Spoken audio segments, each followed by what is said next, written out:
So our next conversation is actually a fireside chat. And I would, again, encourage you to stand up and give a round of applause, really strong cheers, for Professor Erhan Erkut from MEF University and Osama from Atlantic Bridge and 3D Labs. Let's give them a great hand.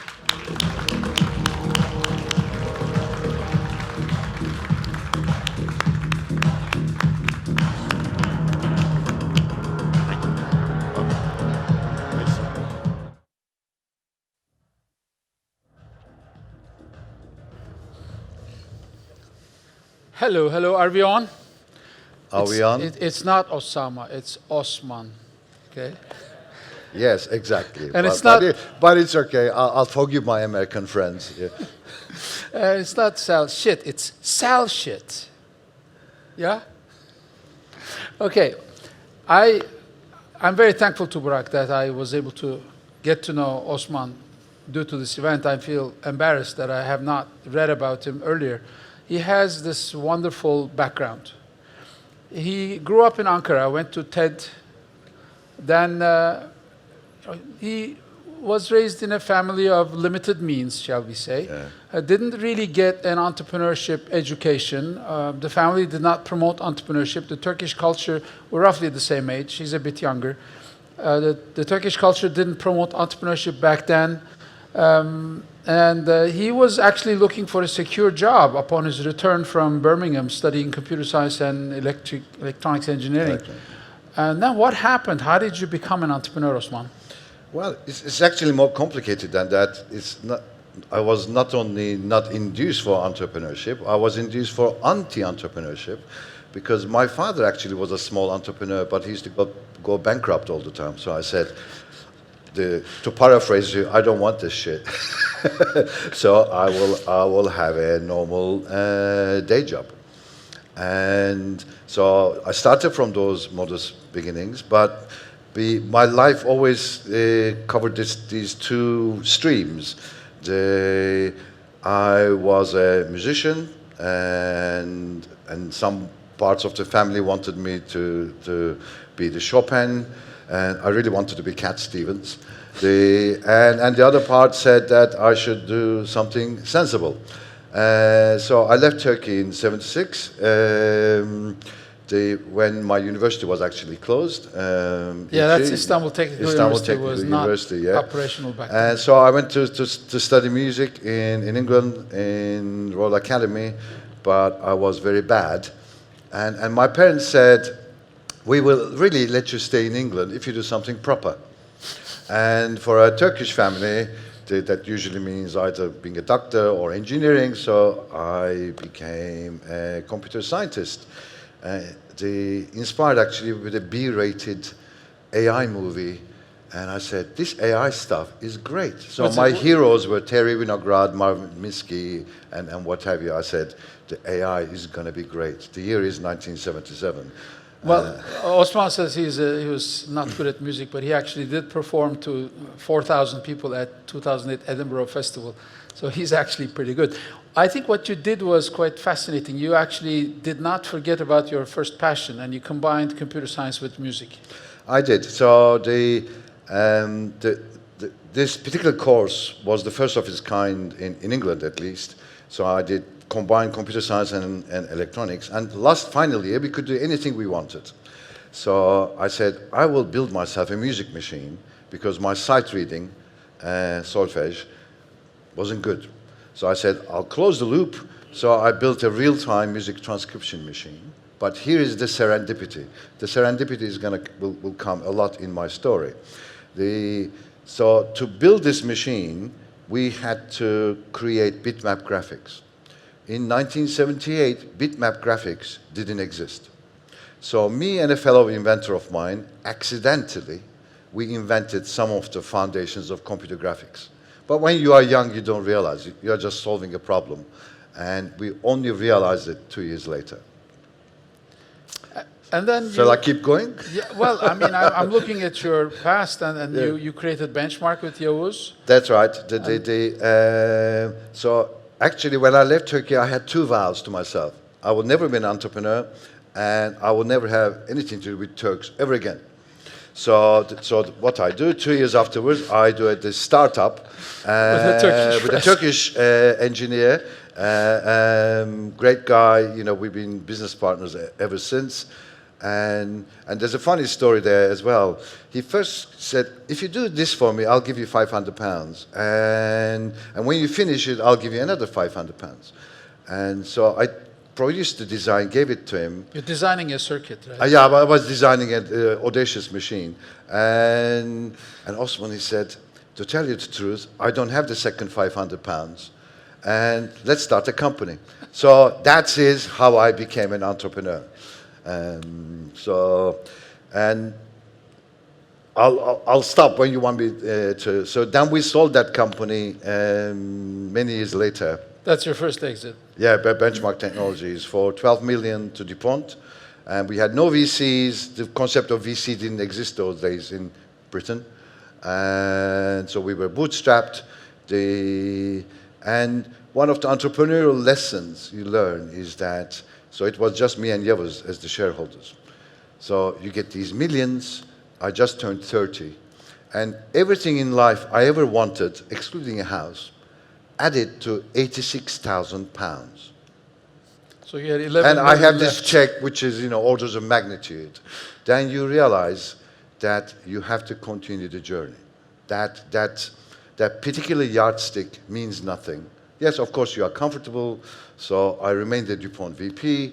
And many years later, because of another serendipity story, which I'm not going to detail, I decided to buy the company back from DuPont. We bought it back for $1. You sold it for 12 million, bought it back for Bought $1. it back for and in the $1. meantime, you took some salary as a CEO of the company. Yes, but it wasn't that wasn't material. And so when you're an entrepreneur, you have to have what's called cognitive dissonance. So all these external factors tell you that you shouldn't be doing something, but you say, I'm going to do this. And so I decided to buy this company and turn it into a chip company. We have never designed a chip in our lives. But nevertheless, we said we'll be a chip company. So I'm going to fast forward the story. 3 years later, that company, we took it public on NASDAQ. And at its maximum, it became $1 billion company. This is 3D Labs. That's called 3D Labs. Well, it reached $1 billion valuation within 2 years. That must be some kind of a record back then. Yeah, it was, and we were a real business. We weren't, the term unicorn wasn't invented. So we had 100 million revenues, we were profitable, but, you know, I was an inexperienced public company CEO, and so then we crashed. Not technologically, we crashed, sustained that crash for a few quarters, and then started building the company back up again. So in 2002, we did a good exit. So now, I don't think most of us have experienced losing $500 million overnight. How does that feel? It means nothing. Nothing. It means Excellent. nothing because the $1 billion valuation was just a valuation. It's a valuation, and I often get asked this question, not about losing it, but when you're an entrepreneur, and a lot of successful entrepreneurs feel that, and you exit, say you make $100 million in your personal pocket. In fact, there is no difference for a personal life between $100 million and $200 million. And most entrepreneurs that I know, successful ones, you use the extra 100 million if you get it, actually you give it back in various ways. It can be philanthropy, you become a VC, you start serial supporting. Entrepreneur. Serial entrepreneur is the other thing. You can ask me that question. Yeah, Now, how do you know it's the right time to exit, though? You could have exited at 1 billion, you could have exited at 500 million, you ended up exiting at 170 million. Was that the right time to exit? How does an entrepreneur know when to exit? You don't. And that's the reason why I did an exit. You see, when you are building a company, especially a successful company, you become this organic body of 100, 200 people connected by DNA. And selling the company means that you want out as the founder CEO, but the rest of the team will stay. So I always felt it's kind of a divorce. It's a divorce. It's a divorce, and I felt that I was going to be disloyal to my people. So it's that feeling of disloyalty makes you stay because you're emotionally attached and you don't exit at the right time. So we don't necessarily act rationally as entrepreneurs. No. Those people helped you build the company. I mean, I remember this one incident where you were running out of cash and you asked everyone to take a 20% pay cut, and 300 people did. I know. And that night I cried. People ask me, what are the big moments that you remember from your career, that all those people voluntarily, really, giving up 20% of their salary so that the company would survive, was an extraordinary give back to the company from the people. So that creates this emotional bond, which course. makes it difficult for you to exit, perhaps at the right time.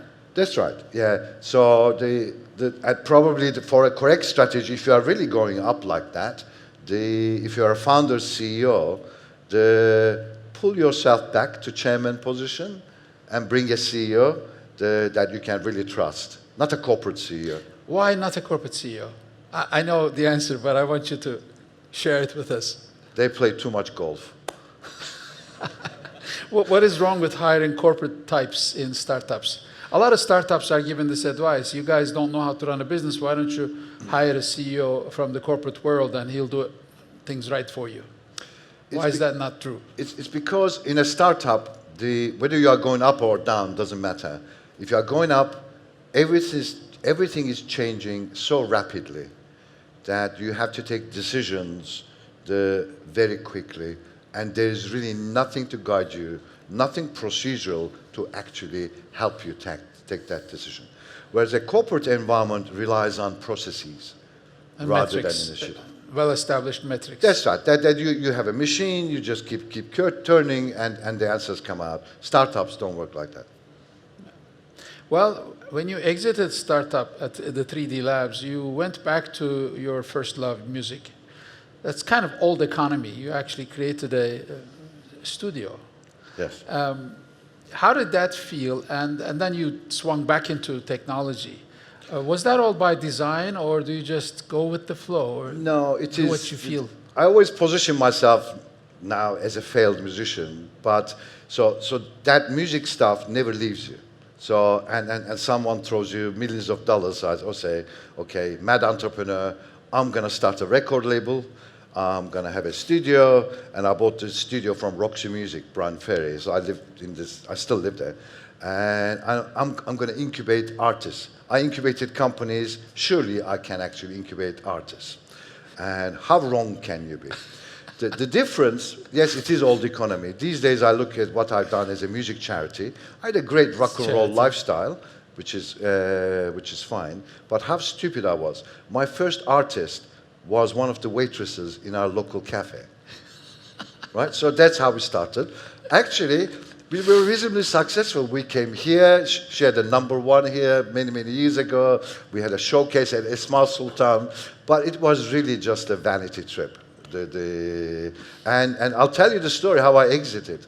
The 2009, thereabouts, an album that I worked on for a year with a Scottish indie band, they got reasonably good reviews, but they had this terrible review from a Scottish reviewer.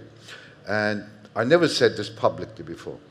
I'm a geek, I'm a technologist. I was so angry, I took the guy's website down. I hacked it. His website was down for a week, sorry. We're on live TV. Yeah. My wife said, Osman, to be in the music business, you need to have a thick skin. You don't have a thick skin, so this is time to give up. So that's about that time I went back to technology. So thin skin can survive in technology, but not in music. Yes, the thing is, music industry is not a meritocracy. You have lots of crap artists which are at the top, and you have lots of great people who never make it. Whereas technology industry is more of a meritocracy. Being good doesn't mean that you're going to get to the top, but it's very rarely you have a great company which is crap. Okay, now talking about meritocracy, this country produces a lot of top-shelf engineers. They do. But not so many entrepreneurs. How do you judge the Turkish entrepreneurial ecosystem in face of such quality education at places like Istanbul Technical University or Middle Eastern Technical University or Bogazici or what have you? I am super encouraged at the moment. My exposure to the Turkish startup culture started about 4 years ago, where I became chairman of a great company called Pointer. So they were headquartered in England, but all the R&D was done here. It's great. And last week I was judging a Deep Technology Summit event in London, and 3 of the finalists out of the 300 chosen, 3 of the finalists, so there were altogether 20 finalists, 3 of the 20 were Turkish companies. And in fact, beginning of the year, I brought foreign investors to look at to do an engineering due diligence. And one of the investors told me, Osman, he said, the engineering talent here is so extraordinary. From now on, I'm going to insist that his foreign companies actually open an R&D house in Turkey. I was so proud. That's a wonderful model. That's a model we've been working on or pushing. So you build, in Brian's words, you make shit here, you sell shit abroad. Yeah, absolutely. And as a Silicon Valley veteran, what you find in Silicon Valley now, a friend of mine said to me, Osman, these days, we can no longer hire people in Silicon Valley, you just rent them. And so it is impossible to build great sustaining companies when you are just renting people who's going to stay with you 18 months to 2 years on average and then move on to the next big thing. And the talent, by and large, what I've seen in, not only in Turkey, but on the boat trip yesterday, I probably talked to 60 people. Entire region, huh? The entire region has extraordinary abilities. How many investments do you have in Turkish companies? The 2, yeah.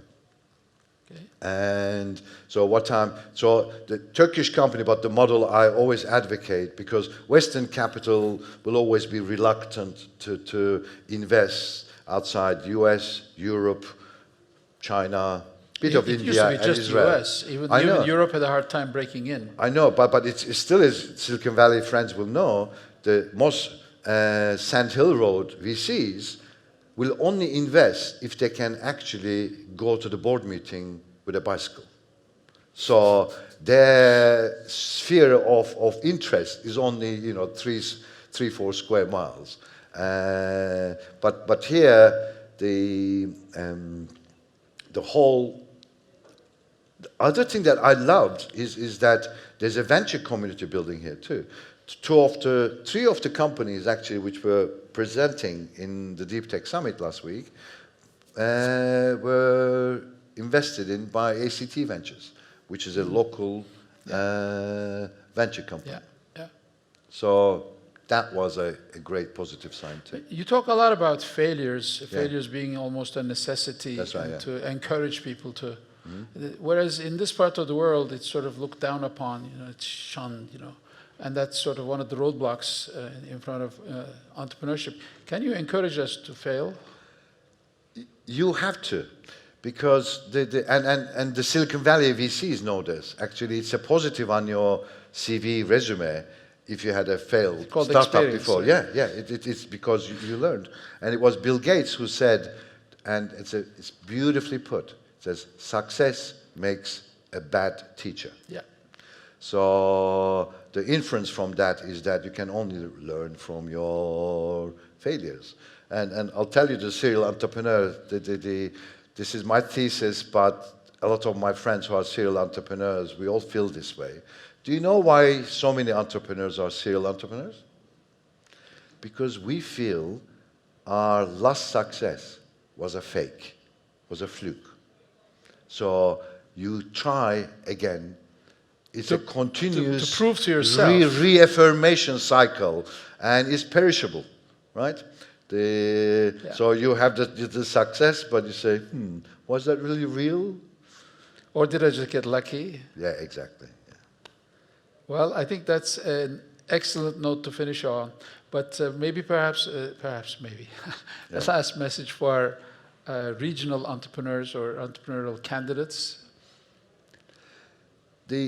As I said, I was so impressed and encouraged by the groups of people I talked from all around the world yesterday. And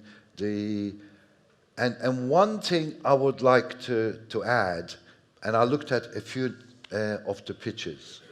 One thing that we all need to put is what the VCs call the promised land.